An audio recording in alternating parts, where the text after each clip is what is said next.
Baik Bapak Ibu, kita akan melanjutkan pembacaan firman Tuhan. Kemarin kita sudah sampai di 1 Samuel pasal yang keempat. Ya, yang ketiga kemarin, bagaimana Samuel dipanggil oleh Tuhan.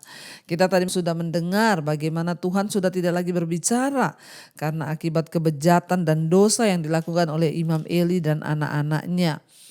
Ya, dan pada waktu itu Tuhan memanggil Samuel 3 kali, dia berseru, ya Samuel, Samuel. Dan Samuel berpikir yang memanggil dia itu adalah Imam Eli.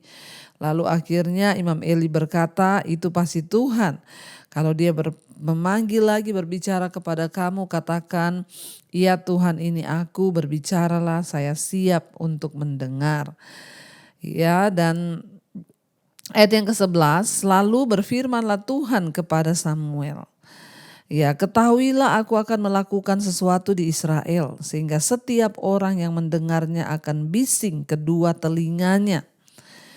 Pada waktu itu aku akan menepati kepada Eli segala yang telah kufirmankan tentang keluarganya dari mula sampai akhir. Sebab telah kuberitahukan kepadanya bahwa aku akan menghukum keluarganya untuk selamanya karena dosa yang telah diketahuinya, yakni bahwa anak-anaknya telah menghujat Allah tetapi ia tidak memarahi mereka. Ya Bapak Ibu, kita melihat di sini ya, ketika Tuhan memanggil Samuel, ya dikatakan di sana, kita sudah baca kemarin. Ya, mungkin orang menduga pesan yang didengar dari Allah itu diberikan kepada Imam Eli dan bukan kepada Samuel yang masih anak-anak. Sebab orang berpikir Eli itu kan lebih tua ya dan lebih berpengalaman sebagai imam. Ya, dan dia memegang jabatan yang tepat yaitu sebagai imam. Namun ya kita melihat di sini bahwa kehendak Tuhan yaitu didasarkan pada iman dan bukan pada umur atau jabatan.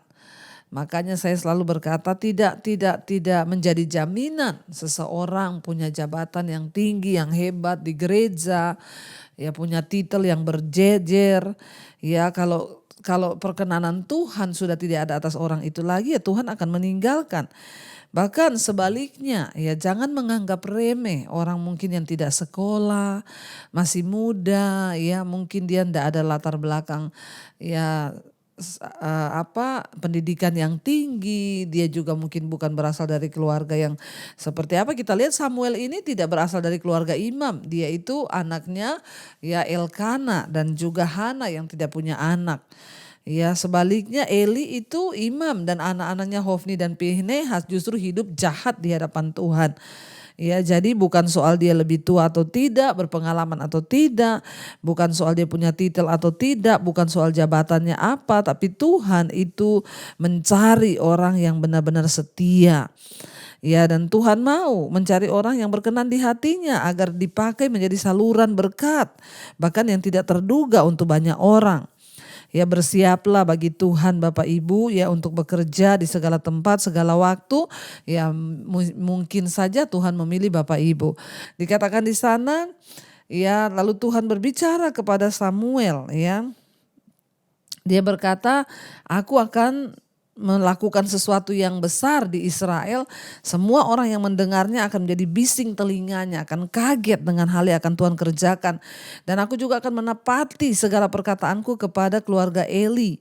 Ya, dari awal sampai akhir aku sudah berkata aku akan menghukum Eli dan anak-anak mereka. Ya, kita lihat di sini kalau Tuhan sudah berperkara, ya maka hati-hati Bapak Ibu ya, apa yang Tuhan katakan dosa adalah dosa. Tuhan berkata sebab anak-anaknya telah menghujat Allah dan Eli tidak memarahi anak-anaknya, dia lebih hormat kepada anak-anaknya. Bayangkan sikap mereka dianggap menghujat Tuhan, mencuri persembahan, ya korban sembelihan, lalu memperkosa anak-anak perempuan yang melayani di bait Allah. Ini benar-benar adalah satu kebejatan yang tidak menghormati Tuhan, bahkan mereka dianggap menghujat Tuhan. Jangan sampai akibat dosa kita ini akhirnya jatuhnya menghujat Tuhan ya. Dikatakan di sana Eli sudah menghabiskan seluruh hidupnya untuk melayani Allah. Tanggung jawabnya adalah mengawasi ya jalannya ibadah yang ada di Israel. Tapi dalam mengejar misi besar ini ia melupakan tanggung jawab dalam keluarganya sendiri. Ya karena itu jangan biarkan ya keinginan kita untuk melakukan atau hanya untuk melayani Tuhan namun membuat kita mengabaikan keluarga kita, ya bahkan akhirnya kita ya tidak menjadi contoh dan teladan. Kita boleh melayani tapi jangan lupa ajarkan kebenaran kepada anak-anak kita agar mereka menghormati Tuhan, bukan untuk pencitraan, tapi ajarkan anak-anak kita menghormati Tuhan. Jangan sampai mereka menghujat Tuhan sehingga kutuk itu datang ya dalam kehidupan kita karena mereka menghujat Tuhan. Dikatakan di sana ayat 15 ya Samuel tidur sampai pagi kemudian dibukanya pintu rumah Tuhan. Samuel segan memberitahukan penglihatan itu kepada Eli. Tetapi Eli memanggil Samuel, katanya, "Samuel anakku." Jawab Samuel, "Ya Bapa." Kata Eli, "Apakah yang disampaikannya kepadamu?" Ya Eli bertanya, "Apa yang disampaikan Tuhan kepadamu?" Ya tapi Samuel itu tidak enak hati untuk memberitahukan kepada Eli karena ya perkataan firman Tuhan itu bahwa Tuhan akan menghukum keluarga Eli dan anak-anaknya. Ya dan Eli bertanya, "Apa yang disampaikan Tuhan kepadamu? Janganlah kau sembunyikan kepadaku. Ya kiranya beginilah Allah menghukum engkau.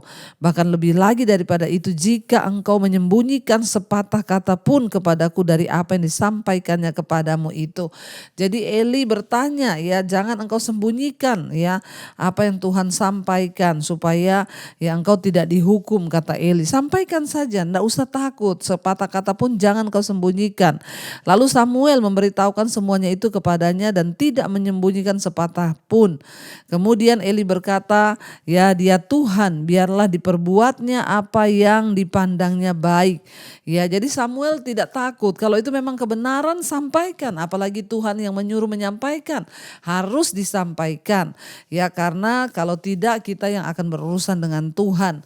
Berbahaya kalau kita tidak menghormati Tuhan dan menyembunyikan ya apa yang harus kita sampaikan. Dan dikatakan di sana akhirnya Samuel menyampaikan sesuai dengan apa yang Tuhan sampaikan. Ya dia harus menghormati Tuhan lebih dari segala-galanya. Samuel memberitahukan semua itu kepadanya dengan tidak menyembunyikan sesuatu pun. Kemudian Eli berkata, dia Tuhan, biarlah diperbuatnya apa yang dipandangnya baik. 19, dan Samuel makin besar dan Tuhan menyertai dia dan tidak ada satupun dari firman-Nya itu yang dibiarkannya gugur. Maka taulah seluruh Israel daripada dan sampai Betseba bahwa kepada Samuel telah dipercayakan jabatan nabi Tuhan. Dan Tuhan selanjutnya menampakkan diri di Silo sebab ia menyatakan diri di Silo kepada Samuel dengan perantaraan firman-Nya. Jadi pada akhirnya Tuhan memilih Samuel menggantikan Imam Eli.